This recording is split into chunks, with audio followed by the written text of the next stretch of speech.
Bienvenue sur Religion Science Culture, la chaîne qui explore et dévoile les vérités cachées. Découvrez, réfléchissez et laissez-vous inspirer. Abonnez-vous pour ne rien manquer.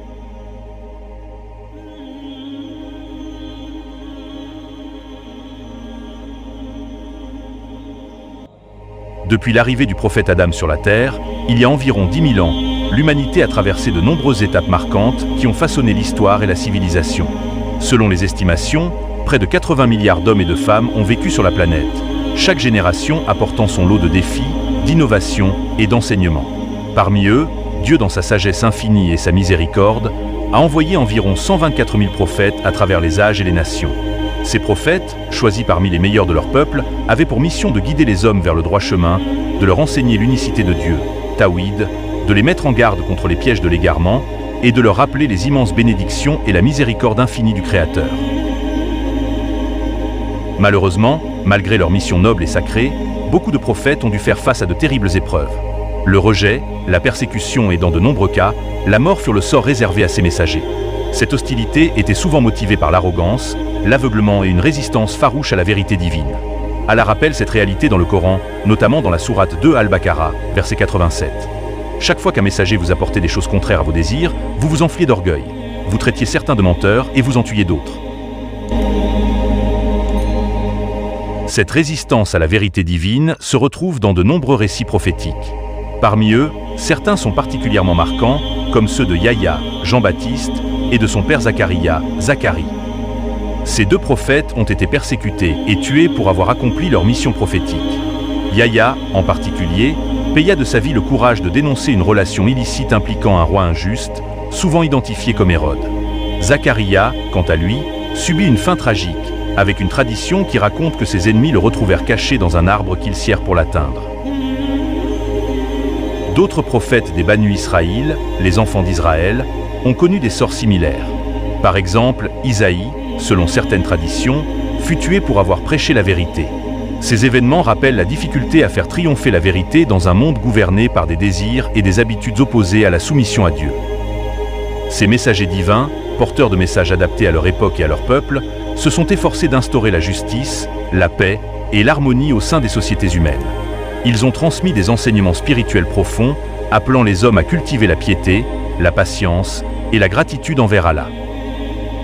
Cette lignée de prophètes avait pour mission de préparer la venue du dernier prophète, Muhammad, paix et bénédiction sur lui, que l'islam considère comme le sceau de la prophétie. Muhammad fut envoyé avec un message universel, porteur de paix, de justice et de miséricorde, venant parachever la révélation divine et unifier les enseignements de tous les prophètes qui l'avaient précédé. C'est à ce niveau que se manifeste une divergence fondamentale entre l'islam et le christianisme, notamment dans leur conception du rôle et de la mission des prophètes, ainsi que dans la place accordée à Muhammad dans le plan divin. En effet, si l'islam affirme que Mohammed, paix et salut sur lui, est le sceau des prophètes, certaines communautés chrétiennes considèrent Jésus, Issa ibn Maryam, comme le dernier prophète attendu, voire comme une figure divine. Cette divergence de perspective mérite une analyse approfondie pour mieux comprendre les points de convergence et de divergence entre ces deux grandes traditions religieuses. Dans l'islam, Jésus est un prophète honoré et doté de miracles extraordinaires, mais il n'est jamais considéré comme une divinité. Son apparition miraculeuse est relatée dans la sourate 3 Al-Imran, versets 45 à 47. Quand les anges dirent « Ô Marie, voilà qu'Allah t'annonce une parole de sa part. Son nom sera Al-Mazi, le Messie, Issa, Jésus, fils de Marie. » Ce miracle est encore détaillé dans la sourate 19 Maryam, verset 16-33, où l'ange Gabriel annonce à Marie qu'elle donnera naissance à un enfant sans intervention humaine. Dans cette même sourate, Jésus parle miraculeusement dès son enfance pour défendre l'honneur de sa mère et affirmer son rôle prophétique. « Je suis vraiment le serviteur d'Allah.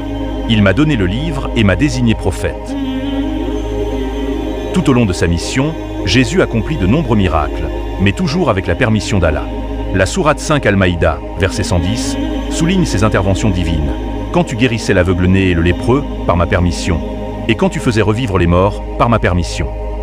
Néanmoins, contrairement à la croyance chrétienne en sa crucifixion, le Coran affirme que Jésus n'a pas été crucifié. Dans la sourate 4 en Isa, versets 157-158, Allah déclare « Ils ne l'ont ni tué ni crucifié, mais ce n'était qu'un faux semblant. Allah l'a élevé vers lui. » De plus, le Coran place Jésus dans la continuité de la prophétie. Dans la sourate 61 As-Saf, verset 6, il annonce la venue d'un messager après lui, nommé Ahmad, un autre nom de Mohammed, paix sur lui. Je suis le messager d'Allah, annonçant un messager à venir après moi, dont le nom sera Ahmad. Cela met en lumière la place essentielle de Jésus dans l'islam. Bien qu'il soit un prophète exceptionnel, il n'est pas une divinité et sa mission était d'annoncer et de préparer la venue du dernier messager, Mohammed, paix sur lui. Du côté chrétien, Jésus, Issa, paix sur lui, est perçu comme une figure divine, le Fils de Dieu, une figure centrale et sa vie est décrite dans les évangiles, notamment dans les livres de Matthieu et Luc, où il est présenté comme étant né de manière miraculeuse de la Vierge Marie, par l'action du Saint-Esprit. Les anges annoncent cet événement comme une grande nouvelle pour l'humanité, en déclarant « Aujourd'hui, dans la ville de David, il vous est né un Sauveur, qui est le Christ, le Seigneur. » Ce moment marque le début de sa mission, qui se poursuit par la prédication de l'amour de Dieu, la repentance et l'annonce du royaume de Dieu. À l'âge de 30 ans environ, Jésus commence son ministère public, enseignant des valeurs fondamentales telles que l'humilité, la charité et le pardon. Il proclame également « Je suis le chemin, la vérité et la vie. Nul ne vient au Père que par moi. » Durant son ministère, Jésus accomplit de nombreux miracles. Il transforme l'eau en vin, guérit les malades, ressuscite les morts, calme les tempêtes et redonne vie à Lazare après 4 jours. Pour les chrétiens, ces actes témoignent de sa nature divine et de sa mission exceptionnelle sur terre. Jésus est également désigné dans la théologie chrétienne comme le Fils de Dieu. Cette expression reflète un lien unique avec le Créateur. Jean 3:16 résume cette croyance. « Car Dieu a tant aimé le monde qu'il a donné son Fils unique, afin que quiconque croit en lui ne périsse pas, mais qu'il ait la vie éternelle. »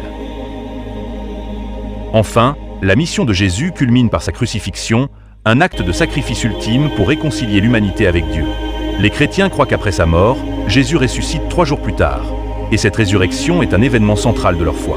Paul souligne l'importance de cette résurrection dans 1 Corinthiens entre 15 et 17. « Si Christ n'est pas ressuscité, votre foi est vaine. » Et voici le raisonnement des 2 grandes traditions spirituelles, mais une question persiste. Dieu aurait-il pu sauver le prophète Issa de la crucifixion? En effet, à travers les miracles réalisés dans les moments les plus désespérés, Dieu a constamment démontré que sa puissance est sans limite. Ce qui suit nous invite à contempler la grandeur et l'étendue infinie de son pouvoir divin. Les miracles liés au prophète Issa ibn Maryam, Jésus, paix sur lui, sont certes extraordinaires. Ils rappellent la toute-puissance de Dieu. Cependant, il existe d'autres prodiges encore plus impressionnants qui témoignent de sa grandeur infinie. Issa est né sans père, un événement central dans la foi chrétienne, souvent perçu comme unique. Mais si nous le comparons à la création d'Adam, paix sur lui, ce miracle semble bien plus simple. En effet, Adam fut créé sans père ni mère. Dieu l'a façonné de ses propres mains et lui a insufflé la vie. De plus, Ève, Hawa, fut créée à partir de la côte d'Adam. Ces récits, largement acceptés dans la tradition chrétienne, montrent clairement que celui qui a créé un homme sans parents et une femme sans mère est évidemment capable de créer un homme sans père. Certains chrétiens croient qu'Issa a été crucifié.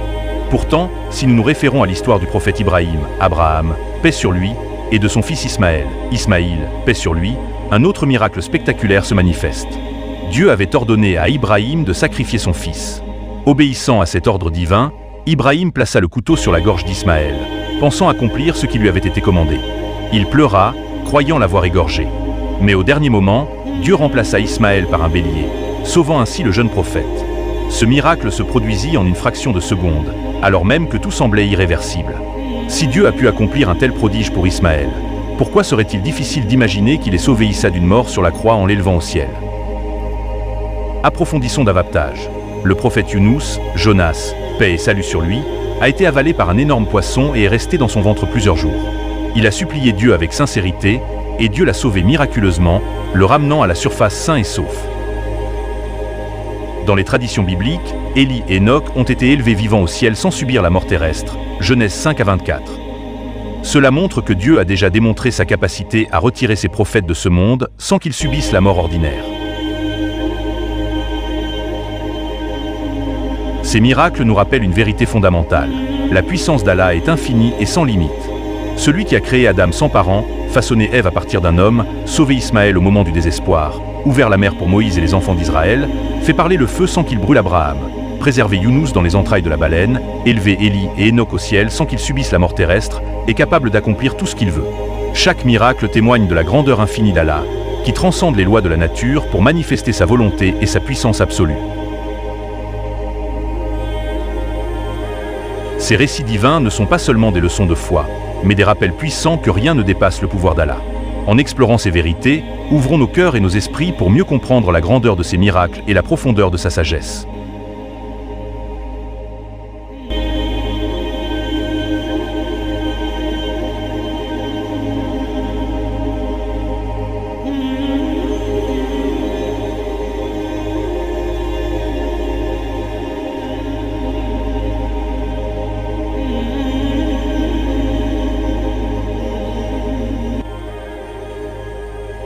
N'oubliez pas de vous abonner et d'activer la cloche de notification pour ne rien manquer. Donnez votre avis en commentaire, votre soutien compte vraiment.